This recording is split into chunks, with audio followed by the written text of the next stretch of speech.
You water, you mulch, you fertilize. You're doing everything the experts tell you to do. So why is your garden still struggling? The truth is, some of your most trusted gardening advice out there is quietly working against you. Today I'm calling out 8 landscaping tips that sound smart, look responsible, and yet are slowly destroying the yard you're trying to save and build.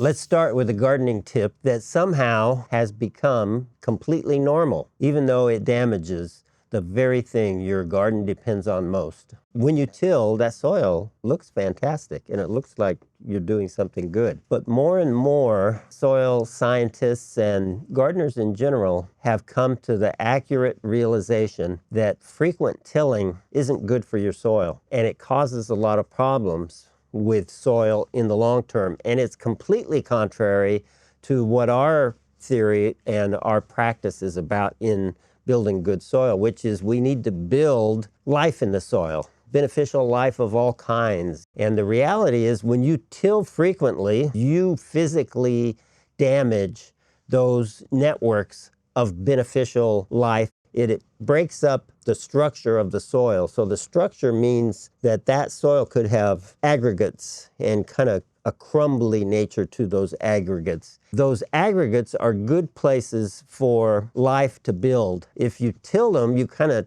turn them all into dust. Now, there are times when it might be appropriate. I always say if you're starting out in a landscape and you're thinking about planting a lawn or whatever, you know you have compacted soil, some kind of deep ripping or tilling is extremely beneficial. But to do it time after time causes problems. Hey, it's great to see Eddie the Lazy Landscaper. Where have you been? I've been lazy. You're even too lazy to do a video? Pretty much so, unless you guys want to come to my house all the time. Well, we can use your opinion on this one, so we're going to have you weigh in on these 8 common mistakes that people are making. All 230 pounds of me weigh in? Okay, well. Yeah. Tearing apart your soil every year or 2 or 3 times a year isn't the most expensive mistake people make, because the next landscaping hack can quietly, very quietly, doom a tree or a plant before it even has a chance to grow. It's tempting, if you have poor soil or what you perceive as poor soil, to dig holes for plants and then fill up those holes with something that you think is really good soil. That is a mistake. What happens when you do that, a lot of people call it the bathtub effect. You come up with something that holds water. Water doesn't easily drain into native soil, and roots have a hard time getting out of the fine textured, beautiful soil that you just put in this native soil, and they'll tend to just kind of hit the sides of the bad stuff and grow around and around themselves. And so you get root-bound plants, you get plants that aren't well anchored and that aren't able to access nutrients effectively because they're just in this little hole. John, I don't know if you know that I went through the Master Gardener program and was on the board, etc. You not only went through the program, you graduated. Well, they kind of fudged that a little bit. Okay. What we learned primarily through the UC Davis studies are that really native soil is very important, and in many cases you don't have to amend the soil when planting trees, for example. There are some rare circumstances where the soil is so depleted or so in need of some other nutrients that can come from like your natural compost products that some should be added, but there should always be native soil, and the hole should always be wide enough so that the roots can begin to transition into and not be held up by just the bowl effect of having too much amendment. Exactamente. No joke in there, huh? Well, I amended it. I originally had one, and then I felt like a clod, and I just left it out. I see.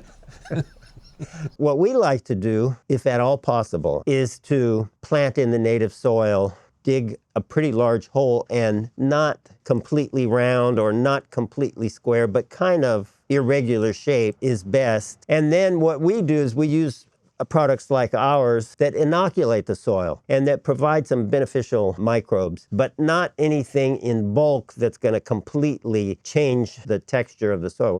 Speaking of things that sound incredibly helpful, wait till you hear what people are releasing into their gardens by the thousands, thinking they are saving it. This is a big deal and a really interesting one. The purchase and release of ladybugs and other beneficials. It's good to focus on ladybugs because it kind of illustrates the whole industry. One of the biggest problems is most companies that sell them sell Asian ladybugs and not native North American ladybugs. And the problem with Asian ladybugs is they're more like a pest. And Asian ladybugs can eat and diminish populations of our native ladybugs, which is the opposite of what we want to happen. When they do that, then they can become invasive. And we don't want to be overpopulated with Asian ladybugs because they do bring native diseases and they also eat soft fruits. You know, the problem really with Asian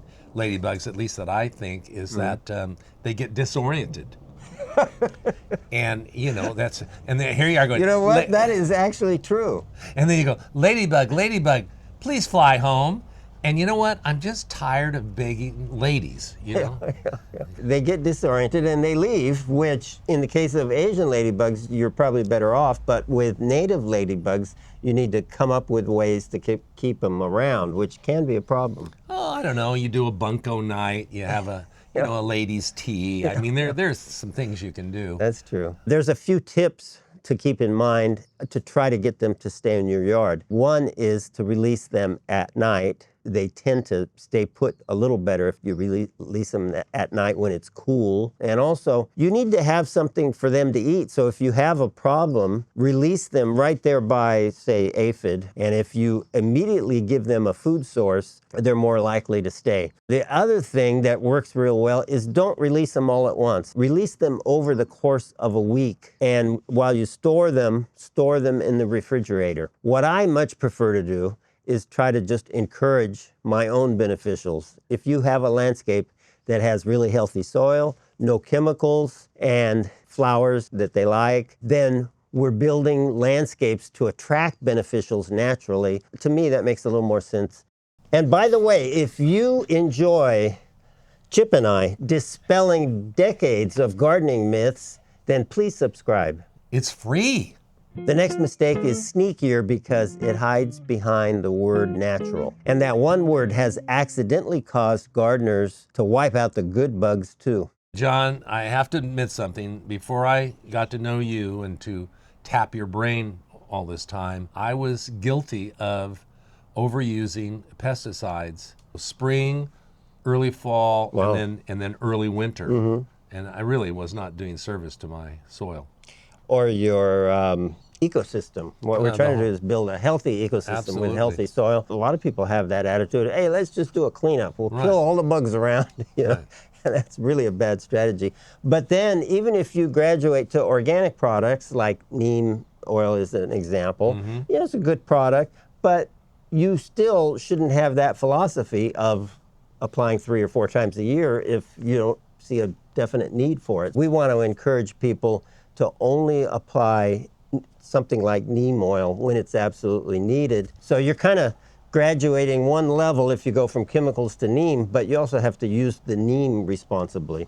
We're not saying don't use natural products, but even with a lot of those, you need to be careful. A really good example is neem or neem oil. It can be effective, but can cause some problems with overuse. For instance, some people will mix it in a bucket with water and drench it in the soil to kill larvae. And that is not a good idea. That can damage life in the soil. So if you're doing something like that, you need to be very careful about the rate at which you use the neem oil, and you need to go very carefully by label directions. The other thing it does that I think most people don't realize, it can burn plants. You want to try to stay away from spraying it in the heat of the day. And neem actually is pretty toxic to beneficial insects of all kinds. Not coincidentally, I like our products, Well, I was going to bring that up. Are botanical based, Yes. and pose kind of the least chance of damage to beneficials while still killing things like aphid and such. Our products are really good from a safety standpoint, and they're good for plants, good for soil, but do kill the things you don't want in your landscapes. Right. This one is brutal. By the time most people recognize the symptoms, it's already too late. What do you think of suffocation, root rot? Ugh. And that's what happens when you plant too deeply. When I go out on a job and look at plants that have died, that's probably the most common thing I find is plants that have planted too deep. And you brought up before that combination can be created also by putting a whole mountain of mulch around a trunk that ordinarily the tree was probably planted okay, but then you put that in there. Either of those things where you're suffocating that critical juncture can be deadly. That's true. So the way to avoid suffocation, root rot, and a slow death is by planting a little bit high. So they're sitting up above the grade so water doesn't collect around them. You look for the root flare, point where the roots turn into the stem or the trunk. Sometimes even in a nursery plant, it might get buried a little, but we want to uncover it and we want to make sure that root flare is visible. This next one has been repeated in gardening forums and by your neighbors for years. And for some reason, people are still out there seasoning their plants as if they're making fajitas. The reason I have great tomatoes is I use Epsom salts. The reason my gardenias thrive and bloom like crazy is I use Epsom salts. Everything good about my landscape is because I use Epsom salts. One of the most overused things in gardens as a miracle product is Epsom salts. We make the case that there's only certain situations where you should use Epsom salts. If you do it indiscriminately, you're creating problems for your soil, and you're doing the opposite of what you think you're doing. And I hear it a lot correlated with growing tomatoes in your yard. It's specifically for if you have a magnesium deficiency, and very few soils have a magnesium deficiency. What about you? Do you have a magnesium deficiency? And that's why I took an Epsom salt tablet today. I mean, when it comes to tomatoes and you're overdoing it, I think you're over seasoning it. How's that? But then you have to play catch up. And I don't know if that's good for soil or not. But if you don't have low magnesium, then they cause problems. For one thing, it makes it so the soil has a difficult time uptaking calcium. Tomato growers hate blossom end rot. And if you use Epsom salts when you don't need Epsom salts, you can create conditions where you're much, much more likely to have blossom end rot. Here's where things get really misleading and a little bit complicated, because even gardeners who fertilize correctly are often getting the timing wrong. So when you walk out on a spring day, it's obvious why you want to fertilize. Everything's starting to grow, bloom, looking green, and you're thinking, my plants are using its nutrients. Let's feed it, and then I can get even more of this glory and bounty. You do want to fertilize in the spring, but it's not 100% correct. You need to think about the other seasons and the other times of the year where your plants are doing important things. Trees and plants do a lot of improvements under the ground during the fall. So we would like relatively early spring when you think all chance of frost is gone, and then either mid or late summer or even early fall. As you get late into the season in cold climates, I would say don't fertilize. The exception to that is we have a product called Optimize that breaks down very, very slowly, and it actually does what we're thinking about when we do some kind of fall or winter fertilization, is in that it just starts to get ready to release so that when spring comes, then it can do what it's supposed to do. So the Optimize is the only thing I recommend for late fall and winter applications in cold weather. The last mistake on this list might actually be the most common of all. It looks responsible, it feels responsible, and sometimes, but only sometimes, it is the responsible thing to do. But you will train your plant to be weak if you do it all the time. Now, when it gets hot, the natural thing to think is, I have to water. So you water them, and that's not the correct way to do it, although sometimes you have to address the fact that it's very hot and you have to water a little more frequently. Since what we're after is deep rooting, we have to figure out ways of not giving in to that impulse. So we want to come up with the least frequent amount of time we can get by with watering, and the deepest without watering running off and without creating, unhealthy situations of long-term saturated soil. We don't want permanent shallow roots. We want deep roots. Yes, we do, and that's why we've had this friendship for so long. You're right about that, and many trees and plants have the propensity to have shallow roots anyway. So the last thing you want to do is reinforce that, especially when you're around hardscape and foundations and other things like that. The slower, more deliberate watering over a period of time to get it down there. And there are tricks that you've used to actually help reinforce the roots going down. A trick that I use is using our penetrate liquid biotiller along with trying to carefully monitor watering times and watering frequency. Once a month or every other month, use our penetrate liquid biotiller, which encourages deep soils that can absorb water and that water percolates through, rather than soils where water starts to run off. Now, sometimes to get to our goal, it takes a few years in a new landscape. You can't just start out doing that because the roots are small and they're not deep and your soil might not be fully developed. And so you're always thinking about your goal, but you're doing what you need to do in the interim to get to that goal. And that might involve some more shallow watering at times in order to keep everything healthy. If even one of these gardening mistakes surprised you, then you definitely need to watch this next video on the screen. Chip and I break down the biggest mulch mistakes that gardeners make and exactly how to avoid them. And we answer Eddie's question of how mulch is too mulch.